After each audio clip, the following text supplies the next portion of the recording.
honestly, I don't know what it is with Piplup and cramming loads of cows into one small space, but that guy seriously got some issues. Anyway, welcome back to Doomsday SMP. So today is episode 2, and firstly I'd just like to say thank you so much for all of the support on the first episode. It really, really does mean a lot. People definitely seem to enjoy it. I definitely enjoyed making it, and I'm back and sound normal now, which is definitely nice. So it's been roughly, I think, about 5 days. What on earth? Honestly, this server changes so quickly, things are popping up absolutely everywhere. But yeah, I'm back to normal now, so hopefully uploads should return as well. And I'm working on my next tutorial in the background as well, which is why I haven't been on for a while. But look at these deaths. That is absolutely insane. I mean, we've got Super the Tuber, who we haven't even seen in the last episode. We didn't see him at all in the last episode. And we got Sam up there as well. But the good thing is we can die another 12 times and still be safe. So that's a bit of a positive. Negative thing is that we're going to have a rogue on our hands literally at time of recording this tomorrow. Today is Friday the 17th. And tomorrow we decide who the first rogue is going to be. And I think I have a pretty good idea on who it's going to be, but I guess we'll just have to wait and see. Things can change at the last second, trust me. So I'm starting over here at spawn because I just wanted to have a look at what's changed and what weird stuff has popped up. And yeah, there's certainly a lot of it. However, that probably leads you on to another question. What weird stuff have I been doing in the meantime? I mean, I said it's been about 5 days. Well, I've been doing absolutely nothing. Yeah, I haven't been on the SMP for 5 days. I mean, it's one way to keep your deaths down. But anyway, what would I like to do today? Well, I would like to do a lot of little things you have to do in your episode 2. So I'd like to get some enchantments maybe, which involves a lot of villager stuff. I'd like to explore the Nether. That's going to be quite cool. However, before we get properly started, there's a thing on the server. You see, if you run the command in chat /trigger spawn like that, then you just teleport directly to the world spawn. It's very, very helpful. And also at spawn, we have this tree. And no one has cut it down because we did have spawn protection, but Piplup just removed it because it was kind of an accidental thing we didn't mean to have. And so because of that as well, no one's removed these dirt pillars. So I figured I'd start this episode off by making this place just look a little bit nicer, right? I mean, it's our spawn area, so we want it to look nice. And so I'm going to start by removing these dirt pillars. But I do actually want to do so. Oh, I'll tell you about my inventory in a second. It's a bit random. But I do actually, I do want to do something with this tree. I'm going to decorate it a bit and stuff. Because I think this should become one of those strange things you have on servers. That, you know, might just stay as a random thing. Or it might evolve into something really weird. And that's that this is going to become the sacred tree. Yep, you heard me right. And, you know, we've got to show that it's a sacred tree. I mean, I kind of want to keep it like this just because you shouldn't touch anything that's sacred, right? But what I'm going to do is I'm going to put a little bit of a fence around it. You know, make it look like it's protected and stuff. And basically decorate it and make it look nice. I think that would be quite cool.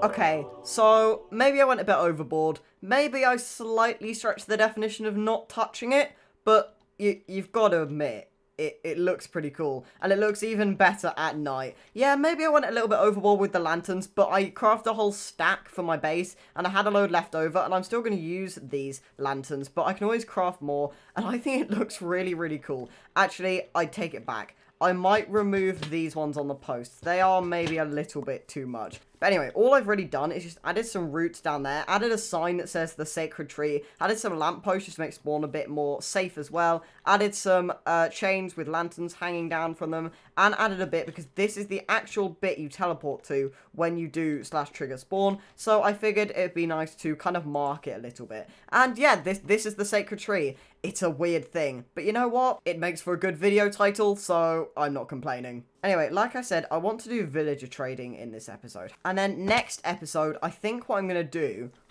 What?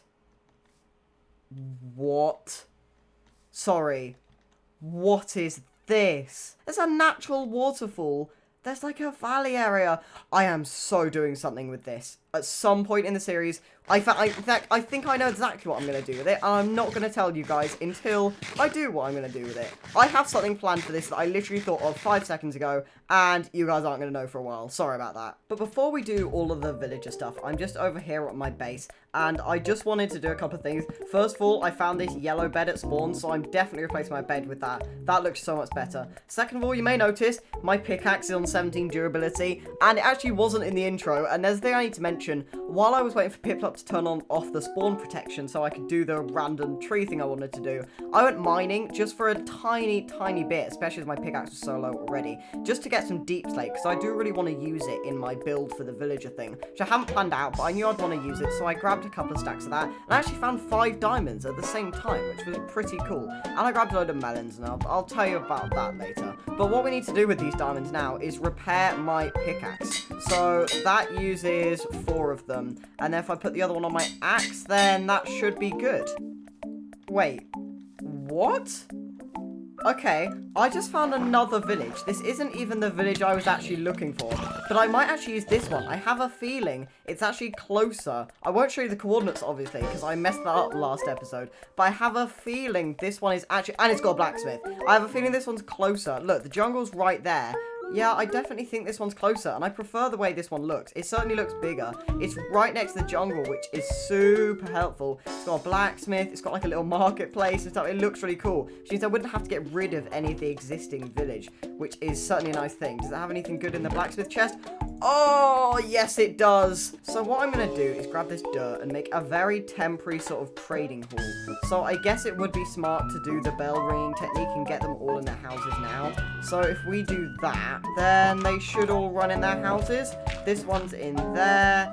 And then, come on guys, you know what to do. Run into your houses. Right, so there's a lot of villagers roaming free still, but I'm pretty sure I have at least 10 locked in their houses, which is more than enough to make a start on this project.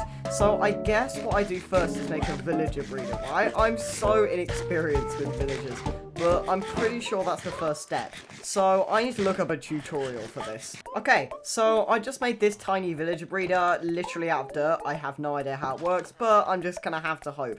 Now, the reason I built it here is because we got like 3 villagers, actually 4 really close, and there's another guy there, so they should be quite easy to get in. I just need to watch a bit more of the tutorial to work out how we do that. Okay, it turns out you need minecarts. Now, I did think this was a possibility, which is why I bought a bit more iron than I was initially going to. Now, it says if you just give them a little platform and then wait until nighttime to let them out, then they should just go in their beds of their own accord and then get trapped when they wake up. So that's what I'm going to do. But now I need to go and grab another villager, and there's one in this hut right here. Right, so this is taking much longer than I thought, but it is now nighttime, and that means it is the moment of truth. I think if all goes well, I should just, if I don't fall down that is, I should just be able to let these guys out of their minecarts. So if I break the rail and then very carefully with hitboxes on, break the minecarts. Yes, that's one. And please, sir, come on, get in the bed. Please get in the bed. Oh no, oh no, oh no, I didn't think about this. He's on the roof. Oh no, he's escaping. This isn't good. What do? I've got one of them in. Oh no. I completely didn't realize that he could get on the roof. Yes, wait, please. Oh, you idiot. Oh. Oh. No. Oh no. That's not good. Oh wait, yes, it's perfect. Oh, I set my spawn. Oh, no way. Oh, that's so perfect. Oh, I didn't even mean to do that. That is crazy. We're fine. We're absolutely fine. Right. My main concern is that this guy is refusing to go to bed.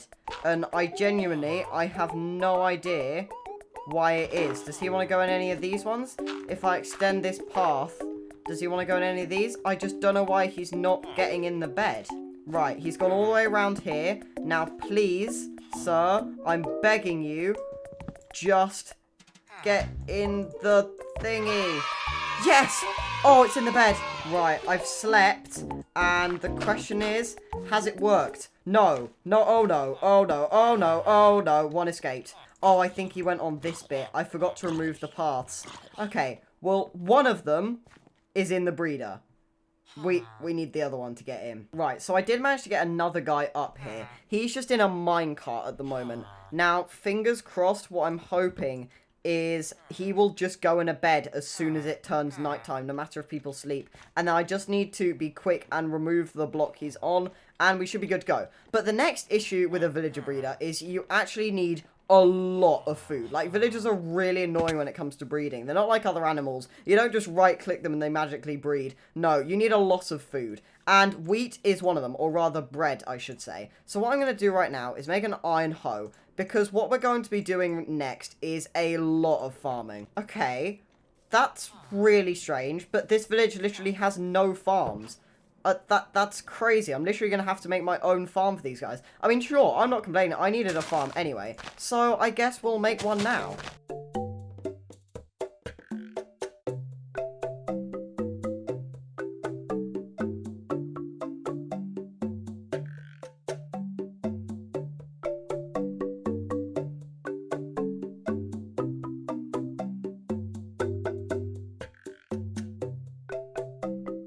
Okay, so it's been longer than I care to admit, and I've just built a very basic farm. It's roughly based around pit-plops. I mean, it's a very common concept. You've got the trapdoors. I couldn't really be bothered to wire up any redstone. But you can just open all the trapdoors, all of it flows down, and there's just a load of farmland space for basically for me to grow some wheat and to grow some potatoes down here at the bottom.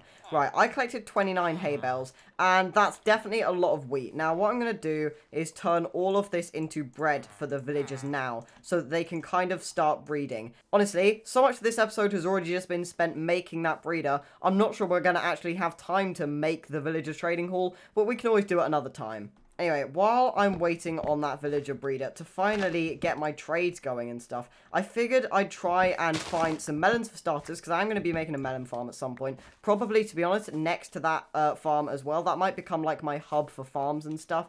But I'm also looking for a lava pool, because I want to try and go to the Nether this episode as well. Not for much exploration, just maybe set up like a basic area. Ooh, I'll take that sugarcane. But yeah, there's not really much I want to do with the Nether necessarily in this episode, other than just make some tunnels. Maybe look for a fortress or a bastion or something that we can do stuff in. But yeah, my main concern is actually just getting there, and the villagers, of course. So unfortunately, I didn't manage to find a lava pool, but thankfully it is now nighttime. So what I'm gonna do is, fingers crossed, just let this guy out of his minecart by coming up here, and he should just go straight into the beds, at least I'm hoping. Yes, he's in the bed. Right, quick, break this block here, and I think we've finally done it.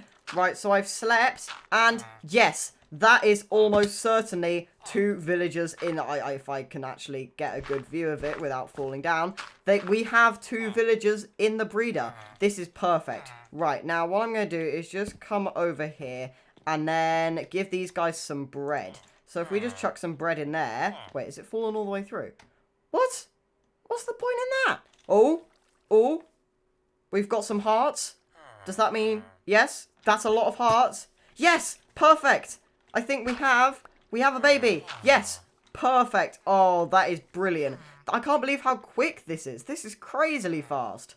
Anyway, next up, I'd actually like to start on the professions of these villagers. So what I'm going to do to start with is make a lectern so that I can turn some of these guys into librarians so that we can hopefully get some decent trades. And obviously that's going to take quite a while, and I also need to reteach myself how to make a lectern. I think it's something like this, maybe? Yes, perfect. So if I grab one of these and then get one of these villagers and turn them into a librarian, then we should hopefully get some good enchanted book trades. Right, now I've just blocked myself in. There's actually 2 villagers in this one house here. And you want to become a librarian? Absolutely perfect. I mean, I'm not complaining. Unbreaking 1. Oh, I got so excited then. We got a book first try. Right, I'm just going to keep grinding at this to see if we can try and get a mending book, because that's really what I'm looking for here.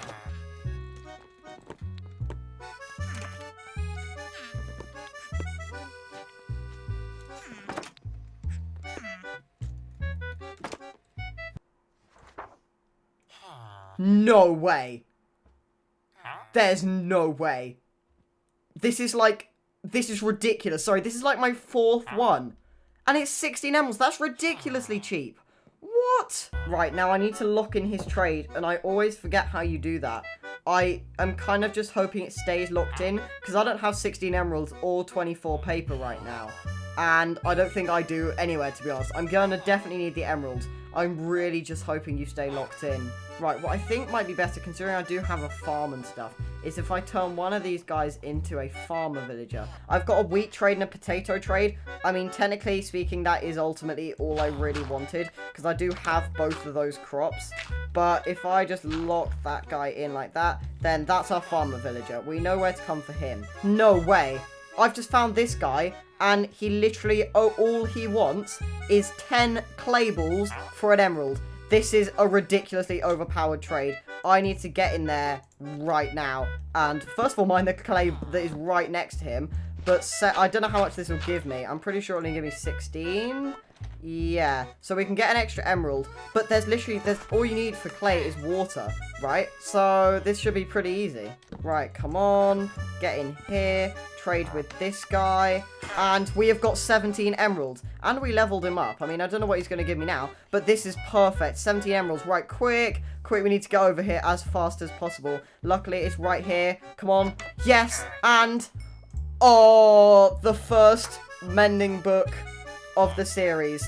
And in the meantime, that took so long that we've got 1, 2, 3, 4, maybe even 5 villagers in there. That's so many. This villager breeder is absolutely insane. Anyway, if we block that up, we hopefully will get a couple more as well with the amount of food they've got. So, yeah, I'm really, really happy with the progress we made. We've got a mending book. I have a feeling I'm just going to pop it on my pickaxe. That's the weapon or tool, sorry, I use most. So, but obviously, we've now got an unlimited supply of them, especially with the clay ball guy. So, maybe off camera, I'm going to make this place look a little bit nicer. And, yeah, this is pretty much us done with the villagers for today. Anyway, next up in this episode, I'd just like to go to the Nether, which is why I've set up this portal frame here. So I'll go there in a second. However, obviously this place looks a little bit different, and I've just spent a couple of hours grinding. I've set up a little farm for this stuff, the cocoa beans, I think they are, and I've got a load of stuff I've been collecting in this chest. I've been trading with the farmer guy in here to level him up and stuff. It's all going pretty well. I've set up a little mine shaft leading down there, and I'm getting a load of resources I can sell to my mason over there. I've extended my farm. A lot's been happening, but basically all of this was to level up my mending villager, or rather just to trade with him more. And I've been doing that. He's been leveled up, which is absolutely fantastic.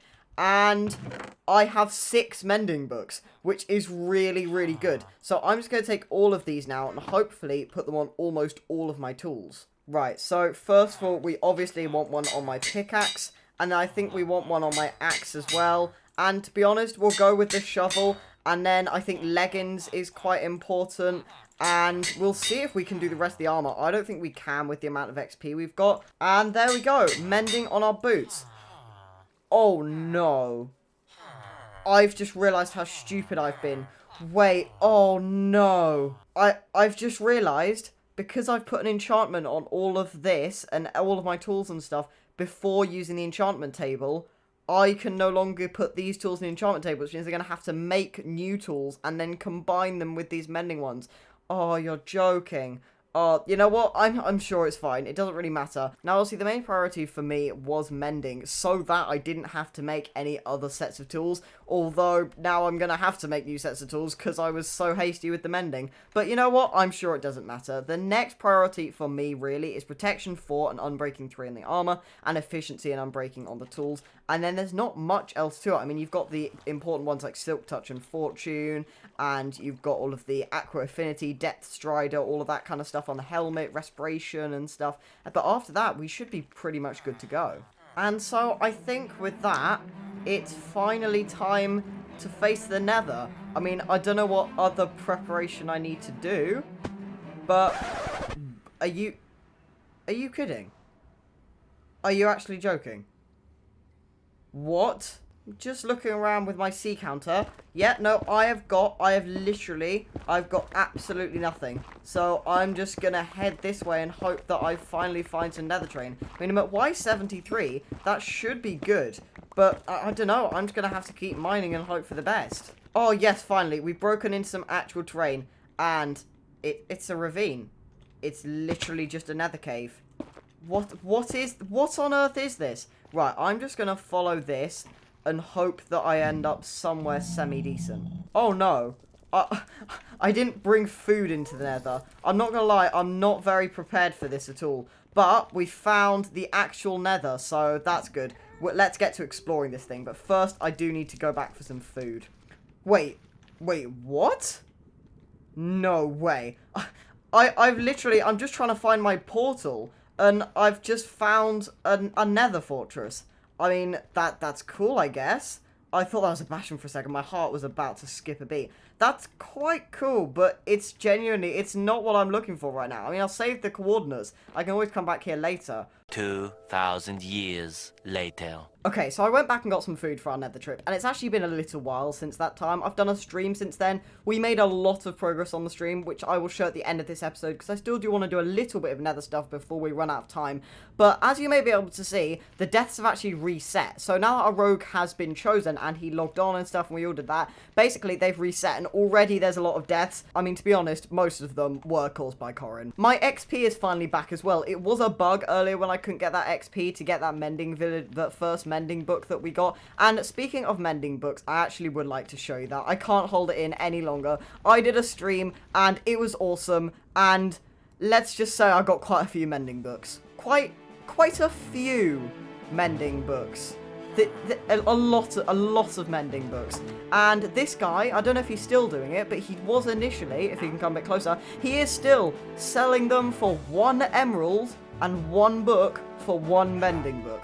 Which is obviously absolutely ridiculous, but it's because we did a thing over in here where we cured the villager. So basically, we turned him into a zombie and then turned him back into a villager, and it drastically lowers his prices, right? So we did that, and as a result, I have tens of billions of mending books, and I also managed to get this guy, who is actually trading me Silk Touch for only 8 emeralds, and that's without any curing or anything. So this is really, really good. I got one of them to put on my pickaxe and stuff, but yeah, this is going really, really well so far. Oh yeah, and the village is called Old Frazzle. I just thought I'd show that in my video. So you've just got this really weird contraption that I built for the zombie thing, and then you've also got this enchanting setup, and you may be wondering how I got the books. I stole them. I mean borrowed them. Yeah, we borrowed them.